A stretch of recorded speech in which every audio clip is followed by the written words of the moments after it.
Hello and welcome to Nagaland TV. This is Chipen Kung and here are the top stories. Anup Chandra Bande, appointed as Election Commissioner of India, took charge on Wednesday. Jammu and Kashmir Lieutenant Governor Manoj Sinha inaugurates 500-bed DRDO COVID hospital in Srinagar. Former Congress leader Jiten Prasad joins BJP, meets President JB Nadda on June 9.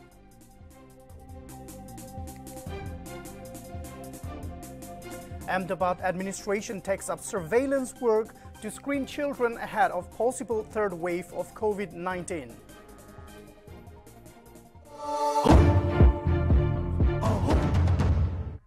And now, the news in details.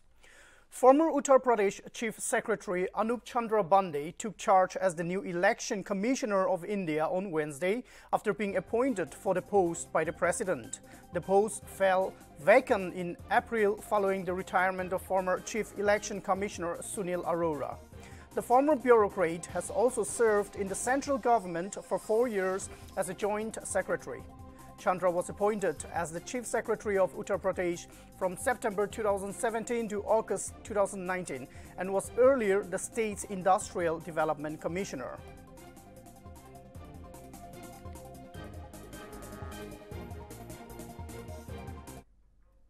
Jammu and Kashmir Lieutenant Governor Manoj Sinha on Wednesday inaugurated 500-bed DRDO COVID hospital at Srinagar's Kanmo area. According to reports, the facility was constructed in 17 days. The 500-bedded facility consists of 125 ICU beds and 375 beds connected to a high-flow oxygen pipeline. देखिए अल्लाह से तो पहले मांगे कि बीमारी इतना न फैले कि हमें इसका इस्तेमाल करना पड़े, मगर बहुत अच्छी चीज़ है कि ये एक नया अस्पताल बना है कि अगर थर्ड वेव आई तो ये उसके लिए इस्तेमाल होगा। DRDO ने बहुत अच्छा काम किया है, उसके लिए मैं उनको मुबारकबाद देता हूँ। यहाँ पर जो हमारा काम था बहुत चैलेंजिंग था क्योंकि मटेरियल पहुँचने में यहाँ पे थोड़ा सा बाकी जगह से ज़्यादा टाइम लगता है और अवेलेबिलिटी ऑफ स्पेशलाइज्ड मटेरियल भी बहुत कम है।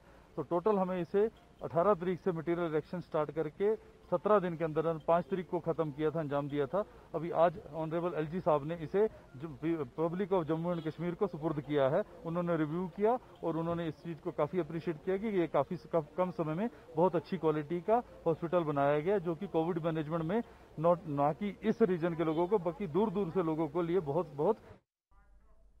Former Congress leader Jiten Prasad met BJP National President JB Nadda after joining BJP on June 9, 2021. Prasad joined BJP on Wednesday in the presence of Union Minister Piyush Goyal and its chief spokesperson Anil Baluni. Meanwhile, Chhattisgarh Congress thanked Prasad in a tweet for leaving the Congress party. While the BJP leaders are welcoming him with open arms, the Congress party has sunk into despair.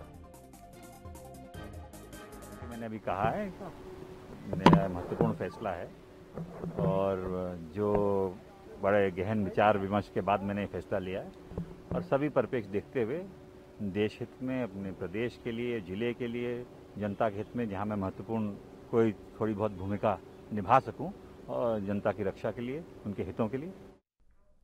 Ahead of the third wave of COVID-19, which is expected to infect the children, the Ahmedabad administration has decided to take up surveillance work to screen children in the state. The state administration is conducting a pediatric survey in order to identify the most vulnerable children to make timely arrangements for their protection. Meanwhile, ASHA workers are making separate arrangements for children suffering from malnutrition. अभी हम लोगों ने सानन में 0 to 5 years के जितने भी children's हैं उन सबका सर्वेलेंस के लिए कामगिरी शुरू की है। उसमें हम लोगों ने एक आशा बहन और एक आंगनवाड़ी बहन ऐसे 2 लोगों की टीम बनाई हुई है। एक आशा के अंडर में हमारे 1000 बच्चे होते हैं तो अराउंड 250 के आसपास हमारे घर होते हैं। तो एक दिन में वो लोग 50 के आसपास घर का सर्वे करते हैं और उसमें जितने भी बच्चे हैं हमारे वो सब बच्चे का हम स्क्रीनिंग करते हैं और स्क्रीनिंग करने के बाद उसमें से जो बच्चे माल न्यूट्रिशन वाले हैं या तो फिर जिसको हृदय की तकलीफ है, कैंसर की तकलीफ है या थैलेसीमिया है, किडनी की तकलीफ है, ऐसे जो भी गंभीर बीमारी वाले बच्चे हैं उनका हम लोग पूरा लिस्ट बना के उनका स्क्रीनिंग करके अलग निकाल रहे हैं। और वो जो गंभीर बीमारी वाले और मालन्यूट्रिशन वाले बच्चे हैं उनकी हमारी RBSK की टीम दूसरी बार एग्जामिनेशन करके उनका क्रॉस वेरिफिकेशन करती है। और फिर ऐसे जो बच्चे हैं उसकी हम लोगों ने लिस्ट प्रिपेयर करके रखी है, इसलिए क्योंकि बाई चांस अगर थर्ड वेव आया और बच्चों का इन्वॉल्वमेंट हो गया तो उसमें ऐसे जो बच्चे हैं जो हाई रिस्क वाले बच्चे हैं उसको हम लोग रिवर्स क्वारंटाइन कर सकते हैं।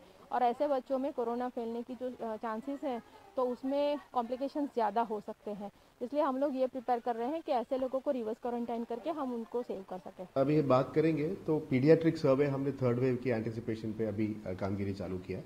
उसमें 3 कैटेगरी हमने किया है कि 0 to 5 का बालकों का एज ग्रुप और 5 to 10 और 10 to 15, इसको 3 ग्रुप को हमने आइडेंटिफाई करके कैटेगराइज किया है।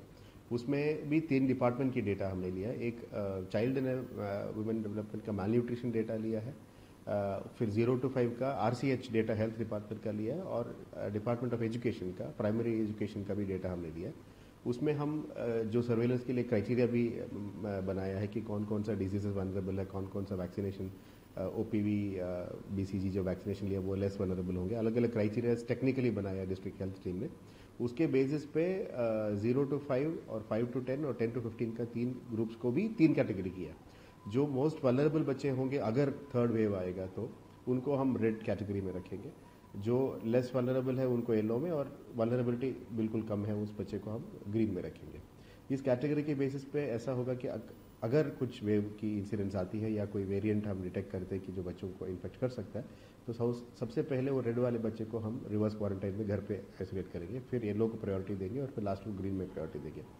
जब बालकों की वैक्सीनेशन की भी बारी आएगी तो मोस्ट इंपॉर्टेंट हम वनरेबल ग्रुप्स को सबसे पहले वैक्सीनेट करने के लिए ट्राई करेंगे, जो डॉक्टर्स की एडवाइस के मुताबिक होगी। और Bharat And that's all for now. Thank you for watching Nagaland TV.